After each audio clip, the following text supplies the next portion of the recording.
माननीय श्री नरेंद्र मोदी जी।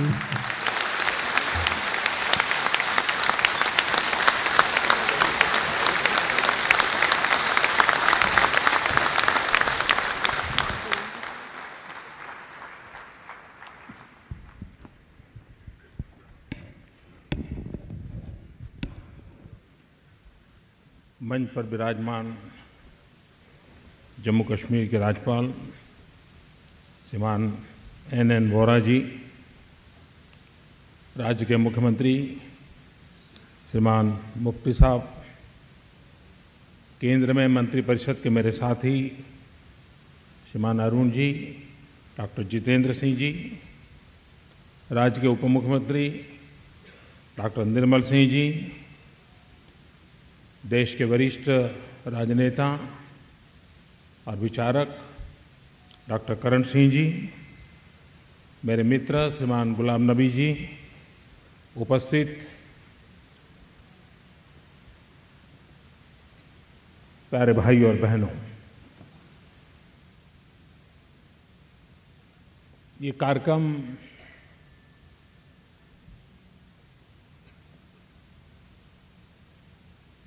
गिरधारी लाल जी के नाम पर जो ट्रस्ट चल रहा है उनके द्वारा आयोजित किया गया है और उनका ये शताब्दी वर्ष है। आमतौर पर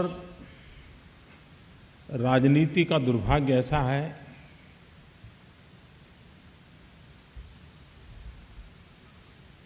कि मरने के बाद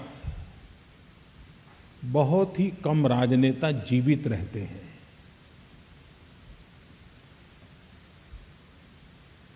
कुछ ही समय में वो भुला दिए जाते हैं, लोग भी भूल जाते हैं। लेकिन कुछ ऐसे अपवाद होते हैं जो अपने कार्यकाल में जो कार्य करते हैं,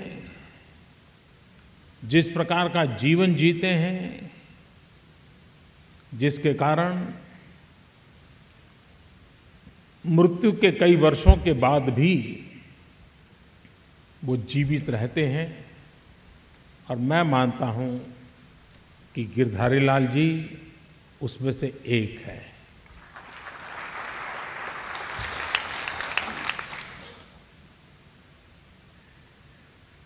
मैं कल यहाँ आने से पूर्व देख रहा था उनके जीवन की तरफ।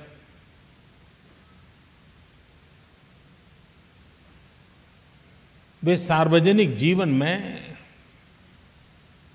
देशभक्ति की प्रेरणा से आए थे। वे तब सार्वजनिक जीवन में आए थे जब लेना पाना बनना ये दूर दूर तक नजर नहीं आता था। उस समय वो सार्वजनिक जीवन में आए थे और लाहौर की धरती पर आज़ादी के आंदोलन के साथ अपने को जोड़ा था। विद्यार्थी काल में भी उन्होंने आज़ादी के लिए कुछ न कुछ करना, इस प्रबल भावना के साथ अपने आप को जोड़ दिया था।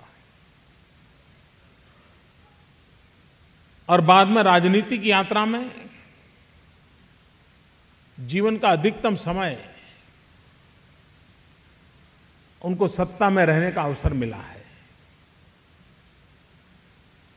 देश में 26 बार बजट देने का सौभाग्य शायद ही 2-4 लोगों को भी मिला नहीं है। 26 बार बजट देने के पीछे की 2 बातें साफ होती हैं। एक तो राजनीतिक जीवन में स्वीकृति और स्थिरता, और दूसरी जो दायित्व मिला है उसके प्रति एक्सपर्टाइज एंड समर्पण, तभी जाकर के होता है। अदरवाइज तो लोग आते हैं, जाते हैं, बनते हैं, बदलते हैं, ये रहता है। लेकिन मूलभूत बातें जब होती हैं तभी ये संभव होता है। और आज शायद जम्मू कश्मीर में 2 या 3 पीढ़ी ऐसी होगी सार्वजनिक जीवन में जिनको जो गर्व से कहते होंगे कि मुझे गिरधारी लाल जी की उंगली पकड़ करके चलने का सौभाग्य मिला था। मेरे राजनीतिक जीवन को शेप देने का प्रारंभ उन्हीं के हाथों से हुआ था। जैसे अभी गुलाम नबी जी बता रहे थे कि उन्होंने मुझे तैयार किया। ये भी उनकी एक सफलता है कि अपने पीछे एक ऐसे कार्यकर्ताओं की परंपरा तैयार करना जो आगे चल करके राजनीतिक जीवन को आगे बढ़ाएं।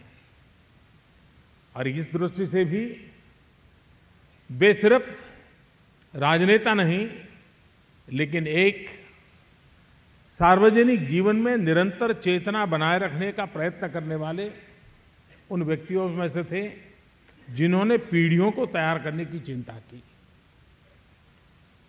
मैं अभी यहाँ आया तो मैंने पहले उनकी प्रदर्शनी का उद्घाटन किया और प्रदर्शनी देख रहा था। एक बात मेरे मन को छू गई उस प्रदर्शनी में, और छू इसलिए गई कि आज के राजनीतिक जीवन में वो नजर नहीं आता है।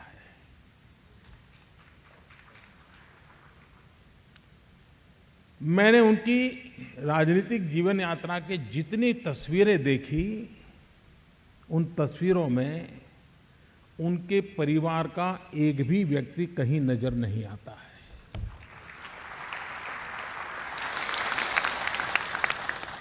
ये छोटी बात नहीं है, ये बहुत बड़ी बात है कि इतना लंबे समय का सार्वजनिक जीवन हो, राजनीतिक जीवन हो, सत्ता के गलियारों में हो, देश के सभी पहले प्रधानमंत्रियों के साथ निकट संबंध रहा हो, लेकिन कहीं पर भी राजनीतिक यात्रा में एक भी तस्वीर में परिवार मुझे नजर नहीं आया।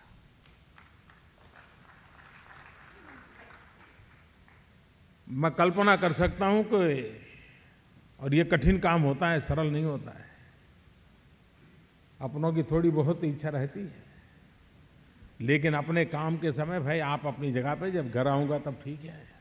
परिवार के जन दिखाई दिए एक तस्वीर में, कब? जब उनकी अंत्येष्टि की यात्रा की तस्वीर है, सिर्फ वहीं परिवारजन दिखाई दे रहे हैं। आज के राजनीतिक जीवन के लिए ये अपने आप में एक संदेश है। कभी कभार लोगों को लगता है कि भाई ये शताब्दी मनाना वगैरह क्या होता है। मैं मानता हूं यही सबसे बड़ा सबक होता है कि जब उनके जीवन को याद करते हैं, जो आज नजर नहीं आता है वो वहां नजर आता है, तो शायद कभी उस प्रकार से जीने की इच्छा कर जाती है, उस प्रकार से कुछ काम करने की इच्छा जग जाती है, वहीं से प्रेरणा मिल जाती है। और उस अर्थ में मैं मानता हूं कि उन्होंने सार्वजनिक जीवन की मर्यादाओं का पालन पल पल किया होगा, हर गतिविधि में इस बात का ध्यान रखा होगा, और तब जाकर के इतने लंबे कार्यकाल में यह संभव हुआ होगा। मुझे और एक बात भी नजर आती है कि डोगरा साहब को व्यक्तियों की परख बड़ी पक्की होगी, ऐसा मुझे लगता है। जैसे उन्होंने गुलाम नबी जी को युवा मोर्चा का अध्यक्ष बना दिया, तो व्यक्तियों की परख बहुत ही अच्छी रहती होगी। वो बराबर नाप लेते होंगे कि व्यक्ति ठीक है कि नहीं है।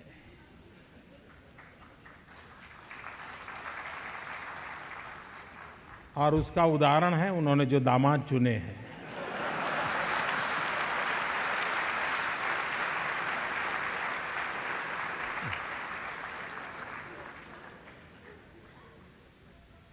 ये उनकी, वरना अरुण जी की विचारधारा को और उनकी राजनीतिक विचारधारा को कोई मेल नहीं था।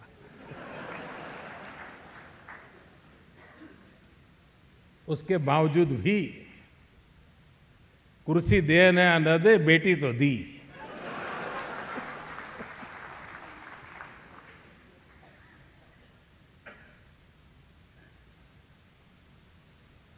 और ये भी विशेषता है कि दामाद ससुर के कारण नहीं जाने जाते और ससुर दामाद के कारण नहीं जाने जाते।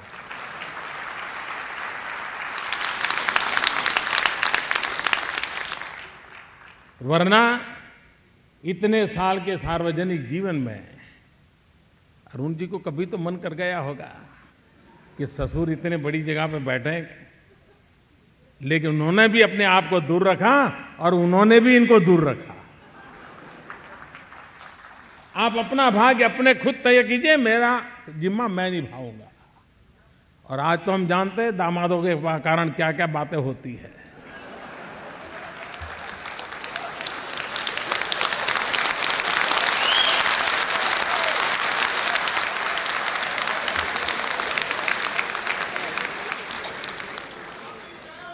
और इसलिए मैं कहता हूं कि किस दल से थे, किस विचार से जुड़े थे, किसके नेतृत्व में काम करते थे, इसके आधार पर सार्वजनिक जीवन नहीं चलता। और सार्वजनिक जीवन में एक अहम आवश्यकता है आज देश में, जो चिंता का विषय है, हम हमारी विरासत को बंटने न दें। कभी कभार तो हर कोई सार्वजनिक जीवन का व्यक्ति अपने अपने कालखंड में अपनी अपनी विचारधारा को लेकर के काम करता है, लेकिन वो जीता है देश के लिए, मरता है देश के लिए। हम जो बाद की पीढ़ी के लोग हैं, उनका काम नहीं है कि उनके लिए हम दीवार पैदा करें। हमारे लिए तो वो सभी महापुरुष हैं। उन सभी महापुरुषों ने जिसके लिए देश के लिए काम किया है, आदर और गौरव का विषय होना चाहिए। इसमें कभी छुआछूत नहीं होनी चाहिए। वे नेशनल कॉन्फ्रेंस में थे, कांग्रेस में थे, प्रधानमंत्री को आना चाहिए कि नहीं आना चाहिए? सवाल ये नहीं है, आना इसलिए चाहिए कि उन्होंने अपने जवानी देश के लिए खपाई थी। और इसलिए हमारी विरासतें कभी बंटनी नहीं चाहिए, किसी भी विचार में ना हो। मुझे याद है जब अटल जी की सरकार बनी, पहली बार अटल जी प्रधानमंत्री बने थे। पहली बार या शायद दूसरी, पहली बार 13 दिन के थे या दूसरी बार मुझे याद नहीं रहा। और उसी दिन कम्युनिस्ट पार्टी एक बहुत बड़े नेता, जिनका केरल में स्वर्गवास हो गया, उस समय वो सत्ता में तो नहीं थे और अभी तो शपथ समारोह पूरा हुआ था। उसी समय अटल जी ने कहा कि आडवाणी जी आप उनके अंत्येष्टि में जाइए, उन्होंने देश के लिए बहुत काम किया है। कम्युनिस्ट पार्टी के नेता थे, भारतीय जनता पार्टी के घोर विरोध करने वाली उनकी विचारधारा थी, लेकिन सरकार बनने के दूसरे ही दिन फूल मालाएं पहनने का कार्यक्रम नहीं, आडवाणी जी को वहां भेजा गया था। ये सार्वजनिक जीवन की आवश्यकता होती है। सार्वजनिक जीवन में अब हम यहां मस्ती से बैठे हैं, लेकिन परसों देखना आप कैसा मुकाबला होता है।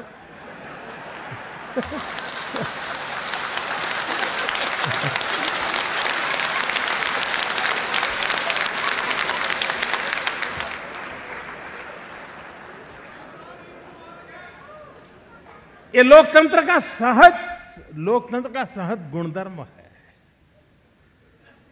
हर फोरम में अपनी बात होती है, लेकिन राजनीतिक छुआछूत नहीं चलती है। देश के लिए जीने मरने वालों के लिए समान भाव होना जरूरी होता है, उनके प्रति समान सम्मान होना जरूरी होता है। और उसी के तहत डोगरा जी आज होते तो हमारा विरोध करते, शायद उनके दामाद का भी करते, लेकिन उनके जीवन को, उनके कार्य को हम गौरव के साथ देखें, उनसे कुछ सीखें, पाए और आगे बढ़े। इसी एक अपेक्षा के साथ हम सब ऐसे महापुरुषों को याद करते रहें, उनसे प्रेरणा लेते रहें। रमज़ान का पवित्र महीना पूर्णता पर है। बहुत बड़े उमंग और उत्साह के साथ देश और दुनिया में ईद की प्रतीक्षा हो रही है। मेरी तरफ से ईद के पावन पर्व के लिए सभी इस परंपरा को मानने वाले महानुभावों को हृदय से बहुत बहुत शुभकामनाएं हैं। बहुत बहुत धन्यवाद।